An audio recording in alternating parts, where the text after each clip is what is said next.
Film Siksa Neraka, Pengingat Dosa Manusia. Siksa Neraka diproduksi oleh D Company, merupakan adaptasi dari komik berjudul sama karya M.B. Rahimsyah yang sangat populer di tahun 1980-an. Siksa Neraka disutradarai oleh Anggi Umbara dari naskah skenario yang ditulis oleh Lele Laila. Film Siksa Neraka membuka cerita tentang kisah sebuah desa di mana sebuah keluarga tumbuh dengan didikan agama yang kuat. Ustadz Syakir dan Ibu Rika selalu mengajarkan kepada keempat anaknya bahwa perilaku di dunia akan berakhir di akhirat, entah itu surga atau neraka.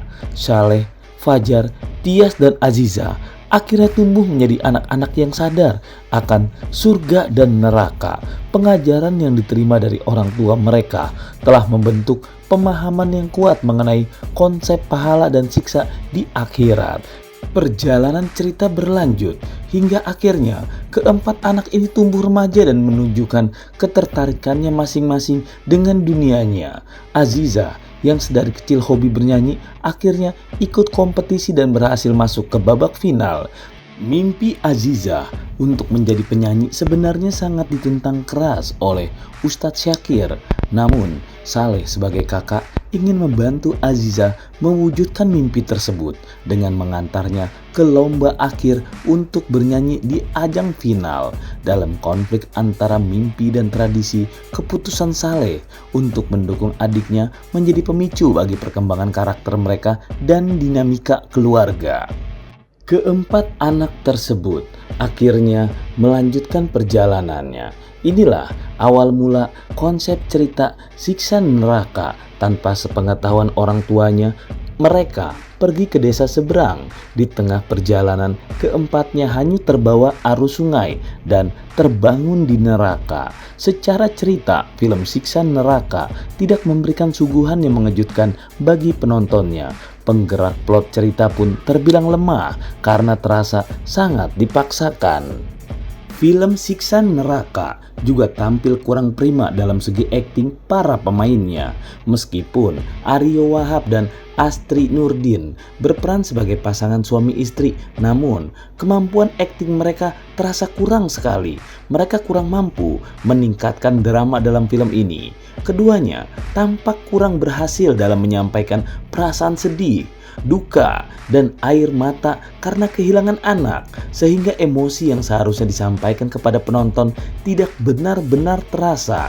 Pengalaman menonton film ini seakan terasa kurang mendalam karena kedalaman emosi yang disampaikan oleh para pemainnya terlalu kurang, menyebabkan film ini kehilangan daya tariknya dalam hal kesedihan drama dalam menyajikan kisah yang seharusnya penuh dengan emosi dan ketegangan.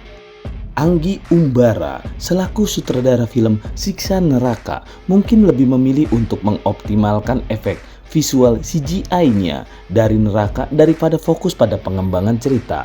Film ini menunjukkan bahwa untuk kejadian yang mengerikan, Anggi Umbara benar-benar menjadikannya sebagai arena untuk bermainnya. Hal ini terlihat dari penekanan yang kuat pada visual neraka yang mencekam dan penuh dengan efek khusus yang mencolok. Namun, dalam prosesnya, fokus pada pengembangan karakter dan alur cerita tampaknya terpinggirkan oleh Anggi Umbara untuk film ini, sehingga menghasilkan perpaduan antara visual yang mengagumkan dengan kedalaman cerita yang kurang memadai. Dengan demikian, film ini berhasil dalam menciptakan visual gambar yang benar-benar menakutkan untuk para penonton. Namun, kekurangan dalam pengembangan cerita dan karakter dapat menjadi kesulitan dalam menyampaikan pesan yang lebih kuat dan mendalam kepada para penonton. Anggi Umbara selaku sutradara film Siksa Neraka menampilkan bayangan neraka dari komik seperti lidah dipaku, lidah digergaji, punggung disetrika, hingga dijepit dengan penjepit raksasa. Semua suguhan visual neraka di dalam film ini menjadi pengingat bagi penonton akan dosa-dosa yang pernah diperbuat selama hidup di dunia.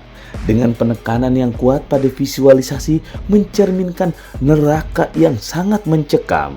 Disinilah keberhasilan Anggi Umbara. Film ini berhasil menampilkan gambaran yang cukup mengganggu, menakutkan, sehingga mendapatkan kategori sensor 17 plus. Oleh karena itu, bagi Anda yang ingin menonton, pastikan untuk melakukan sensor mandiri sesuai anjuran dari Lembaga Sensor Film atau LSF. Meskipun visualnya cukup mengesankan, namun perlu dicatat bahwa fokus pada pengembangan cerita dan karakter tampaknya benar-benar terpinggirkan dalam film ini, sehingga menghasilkan perpaduan antara visual yang mengesankan dengan kedalaman cerita yang kurang memadai.